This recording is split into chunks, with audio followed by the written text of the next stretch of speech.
자, 오늘은 요한계시록 17장 1절로 6절까지 보겠습니다. 요한계시록 17장 1절로 6절까지. 자, 우리 같이 합독하도록 하겠습니다. 시작.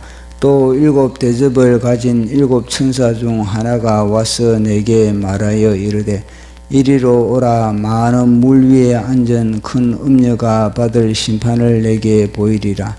땅의 임금들도 그와 더불어 음행하였고 땅에 사는 자들도 그 음행의 포도주에 취하였다 하고 곧 성령으로 나를 데리고 광야로 가니라. 내가 보니 여자가 붉은빛 짐승을 탔는데 그 짐승의 몸에 하나님을 모독하는 이름이 가득하고 7 머리와 10 뿔이 있으며 그 여자는 자줏빛과 붉은빛 옷을 입고 금과 보석과 진주로 꾸미고 손에 금잔을 가졌는데 가증한 물건과 그의 음행의 더러운 것들이 가득하더라. 그의 이마에 이름이 기록되었으니 비밀이라. 큰 바벨론이라. 땅의 음녀들과 가증한 것들의 음이라 하였더라. 또 내가 보매 이 여자가 성도들의 피와 예수의 증인들의 피에 취한지라. 내가 그 여자를 보고 놀랍게 여기고 크게 놀랍게 여기니. 아멘. 기도하겠습니다. 성삼위일체 하나님 아버지, 간밤에도 주님의 생명 싸개 속에 고이 품으시고 오늘도 온 우주보다 존귀한 생명 호흡을 허락하시고 귀해 주시고 축복하심을 감사합니다. 말씀과 기도와 찬양으로서 하루를 열게 하신 주님, 오늘 우리가 읽은 말씀을 통하여서 우리 각자가 성령의 음성을 듣는 소중한 시간 되게 하여 주시옵소서. 말씀을 전하는 제 자신도 온전한 주님의 대언자 되기 원하며 예수님 이름으로 기도드리옵나이다. 아멘. 오늘은 큰 음녀에 대하여서 이야기를 하고 있습니다. 이 큰 음녀에 대한 그런 상세한 이야기는 우리가 어제 살펴본 것과 마찬가지로 7번째 천사가 대접을 그렇게 공중에 쏟았습니다. 7번째 마지막 대접을 공중에 쏟았을 때 그때 큰 성 바벨론이라는 그런 이제 성이 하나님의 진노의 잔을 그런 받는 모습이 등장합니다. 19절에 보면은 16장 19절 우리 같이 한번 읽어보겠습니다. 시작. 큰 성이 세 갈래로 갈라지고 만국의 성들도 무너지니 큰 성 바벨론이 하나님 앞에 기억하신 바 되어 그의 맹렬한 진노의 포도주 잔을 받으매. 아멘. 그러니까 이 큰 성 바벨론에 대해서 이제 17장, 18장은 부연 설명을 하고 있는 겁니다. 좀 더 상세하게 이 큰 성 바벨론이 무너지는 것에 대해서. 그러니까 그 당시에 이 큰 성 바벨론은 뭘 보고 큰 성 바벨론이라 했나 하면은 사실 로마를 말하는 로마를. 그러니까 로마로부터 핍박을 얼마나 많이 기독교인들이 받았습니까? 그러니까 하나님이 더 상세하게 지금 사도 요한이 핍박을 받는 그런 사도 요한이 핍박을 하는 그런 나라가 어디입니까? 로마 제국이거든요. 그러니까 이게 보니까 상세하게 17장 18장을 이야기를 하는데 보니까 그 당시에 이제 이 사도 요한에게 위로를 주기 위해서, 야, 지금 로마의 도미티안 황제가 그렇게 너희들 핍박을 하고 기독교인들을 다 잡아가지고 짐승의 밥을 만드는 그런 엄청난 그런 핍박을 가하는데 그거 다 그거는 무너진다. 그거는 다 게임 끝난다. 그런 위로가 그 속에 가득 담겨 있는 겁니다. 그리고 그 위로가 또 뭐냐면은 마지막 시대가 되면은 이 적그리스도의 나라가 또 그렇게 마치 로마처럼 그렇게 활개를 치면서 기독교인들을 엄청나게 핍박을 할 것인데 그때도 마찬가지입니다. 그러니까 오버랩이 되는 겁니다. 그 당시 로마가 기독교인을 핍박을 하듯이 이 마지막 시대가 되면은 적그리스도의 나라가 이제는 기독교인들을 그렇게 핍박을 하게 되는 그것과 같이 오버랩이 되는 겁니다. 그러니까 이거 뭐 우리가 볼 때는 굳이 뭐 상세하게 설명할 필요가 뭐가 있나 이리 싶은데 보면은 아주 상세하게 이 음녀의 배후가 누군지, 또 음녀는 어떻게 멸망을 하는지 그걸 갖다가 상세하게 아주 조목조목 그렇게 또 어떻게 보면 복잡하면서도 또 이 세미하게 그렇게 말씀을 하고 있거든요. 요한계시록의 17장, 18장 거지 아주 2장이나 그렇게 많은 지면을 할애하면서 설명을 하고 있는 그런 내용입니다. 자, 오늘 이 보니까 큰 음녀가 이제는 그 당시에 로마를 이야기했던 것과 마찬가지로 이제는 이야기를 언급을 하고 있는 겁니다. 근데 요한계시록에 로마다 이러면은 이 요한계시록에서 그 당시에 성경책을 마음대로 읽지 못하는 그런 시대인데 되겠습니까? 그러니까 바벨론이라는 그런 옛날에 그 제국을 들어와서 그렇게 이야기를 하게 되는 겁니다.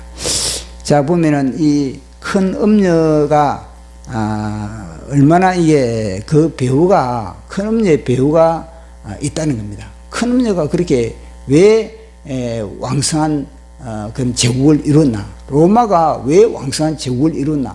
그 배후는 뭐냐면 적그리스도의 나라가 되면은 왜 그 적그리스도의 나라가 왕성하고 권세가 있고 능력 있게 그리고 막강한 파워를 발휘하느냐? 그건 배후는 뭐냐면요, 짐승이 있다는 짐승이. 그러면 마귀다 마귀. 여기는 보니까 3절입니까? 3절을 우리 같이 읽어보도록 하겠습니다. 시작.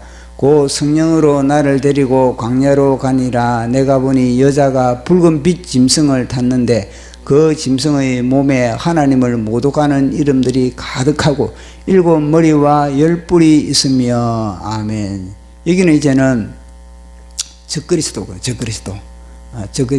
적그리스도도 또 뭐냐면은 붉은 용, 그러니까 마귀로부터 모든 능력을 다 부여받는 것이 적그리스도거든요. 그러니까 이 음녀도 적그리스도로부터, 이 적그리스도의 나라가 사실은 뭐냐면 적그리스도로부터 이 모든 능력과 권능과 권세와 부와 모든 것을 다 그렇게 소유하고 있다는 것을 그렇게 말해주는 겁니다. 그래서 이 마지막 때 이 적그리스도의 나라는 그 배후는 사단이구나. 그걸 갖다가 오늘 이렇게 사도 요한에게 이야기를 하고 있는 겁니다. 그래서 사도 요한에게 성령의 인도를 받아가지고 광야로 가니라 이 말이 있는 것은 뭐냐면은 이거는 그 적그리스도의 배후를 알려면은 성령의 인도를 받지 않고서는 그걸 알 수가 없다는 겁니다. 성령의 인도를 받아가지고 오직 광야라는 것 자체가 의미가 뭐가 와닿습니까? 오직 주님만을 바라보는, 오직 주님만을 의지하고 주님으로부터 정보를 얻고 주님으로부터 지혜를 얻는 곳이 바로 광야지 않습니까? 그러니까 이 적그리스도를 알려면은 그런 성령의 충만함과 그리고 오직 주님만을 의지하는 이런 상황이 됐을 때 적그리스도의 배후를 그리고 저들의 최후를 이렇게 알 수 있다. 그런 의미를 우리에게 이야기를 하고 있는 겁니다. 이 적그리스도가 얼마나 화려한지 얼마나 부유한지 그것에 대해서 4절 시작. 그 여자는 자줏빛과 붉은빛 옷을 입고 금과 보석과 진주로 꾸미고 손에 금잔을 가졌는데 가증한 물건과 그의 음행의 더러운 것들이 가득하더라. 아멘. 보십시오. 얼마나 적그리스도의 나라가 그 사람들이 나중에 로마가 그렇게 했던 것과 마찬가지로 그렇게 적그리스도의 시대가 되면은 그렇게 그들의 그런 경제력, 그렇게 그들의 그런 부와 그 화려함과 그것이 총직별된 겁니다. 지금까지 모든 제국들의 그 모든 부와 권력과 화려함과 그 풍요로움이 그 적그리스도의 나라가 총직결되는 총본산이라는 것을 그렇게 우리가 있어도 알 수가 있는 겁니다.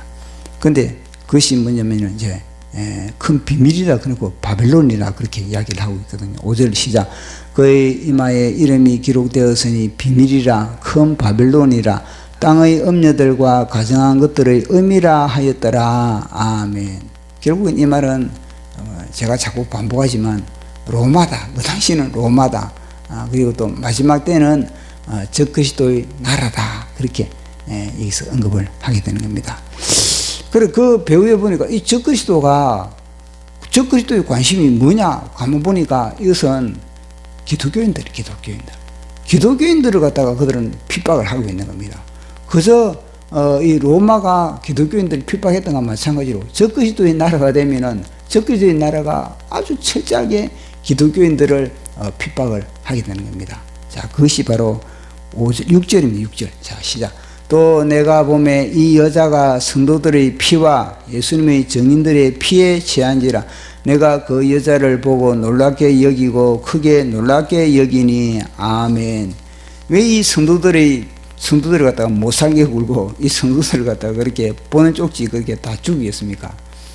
적그리스도의 파워에 도전하는 사람이 아무도 없다는 겁니다. 보시면 로마의 그 종교 정책에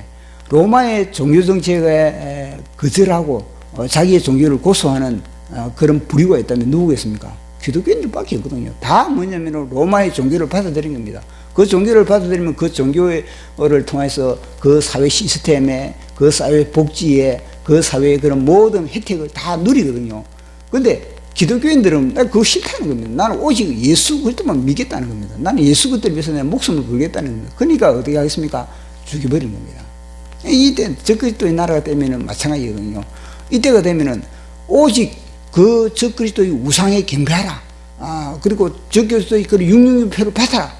이렇게 하면은요, 우리는 못 받겠다는 사람이 누구겠습니까? 거절하고 거부하는 그런 부류가 오직 기독교인들밖에 없는 겁니다. 그러니까 기독교인들을 다 죽여버린 겁니다. 그러니까 보니까 오늘 성도들의 피와 예수의 증인들의 피에 취한지라 그렇게 이야기를 하고 있는 겁니다. 그래서 이 적그리스도는 오직은 절대 권력, 로마가 그다음에 절대 권력을 하듯이 절대 권력으로서 황제 숭배, 이거 마찬가지로 여기서 뭐냐면 짐승을 숭배하라, 짐승의 우상을 만들라. 우리 13장에 봤지 않습니까? 계시록 13장에 그와 똑같은 그런 일이 벌어지게 된다는 겁니다. 그래서 그들은 오직 기독교를 핍박할 수밖에 없는 그런 생리적으로 그렇게 돼 있는 겁니다. 로마가 그렇게 했듯이 오브랩이 되는 겁니다. 적그리스도의 나라가 되면은 이런 일이 벌어진다. 그러니까 너희들도 각오를 하라. 그러니까 당연하다. 이거는 핍박받는 거는 당연하다. 그래 만약에 그런 핍박이 오고 그런 고통이 가해지고 그러면 오히려 감사하라. 이건 당연하다. 너희들이 계시록을 알고 있지 않느냐. 계시록을 알고 있는 사람은 이 내용을 알고 있는 사람들은 그런 핍박이 오는 것에 대해서 당연히 또 뭐냐면 또 준비하고 있는 겁니다. 당연히 핍박이 오는구나. 그러면 순교하는 것 자체 이미 무장이 돼가지고 순교를 또 계속 우리가 계시록을 살펴본 것과 마찬가지로 순교의 숫자도 채우거든요. 그러니까 먼저 순교를 해야지. 나중에는 순교를 하려고 해도 숫자 안에 카타란이 끝나버리면은 이제는 숫자 끝나버리면 순교하고 싶어도 못하는 겁니다. 그럼 뭐냐 66표를 받을 수밖에 없는 그런 상황이 벌어지니까 너희들은 순교를 그렇게 할 장소가 있다면 막 빨리 먼저 가서 순교를 하라. 그런 이 메시지 속에 거의 다 담겨 있는 겁니다. 우리 내가 핍박 안 받으려고 내가 그 적그리스도로부터 내가 그렇게 고통을 안 당하려고 피해 다니고 도망 다니고 살 필요 없는 겁니다. 일찍이 순교를 하는 게 낫다. 이 솔직하게 사실 그이거든요. 그러니까 우리도 이 적그리스도의 이 때가 되면은 그때가 우리가 언젠가는 모르겠지만은 그런 순교의 자리에 있다면은 선착순으로 달려가서 순교를 하는 그런 저와 여러분 되기를 예수님 이름으로 축원합니다. 아멘. 기도하겠습니다. 성삼일체 하나님 아버지 엄녀의 그런 비밀을 또 말씀을 통해서 미리 깨닫게 하여 주심을 감사합니다. 그때는 이 로마였지만 이 마지막 시대가 되면은 강력한 적그리스도의 정부가 떨어질 것인데 하나님 그 적그리스도의 정부를 통해서 주님을 우리가 유일신으로 믿고 오직 주님을 고백하는 우리는 당연히 핍박을 받을 수밖에 없는데 하나님 그때를 우리가 감사히 여기며 일찌감치 순교를 당하는 그런 대열에 다름질할 수 있는 그런 영성으로 준비되게 하여 주시옵소서. 모든 것 감사의 문드리며 예수님 이름으로 기도드리옵나이다. 아멘.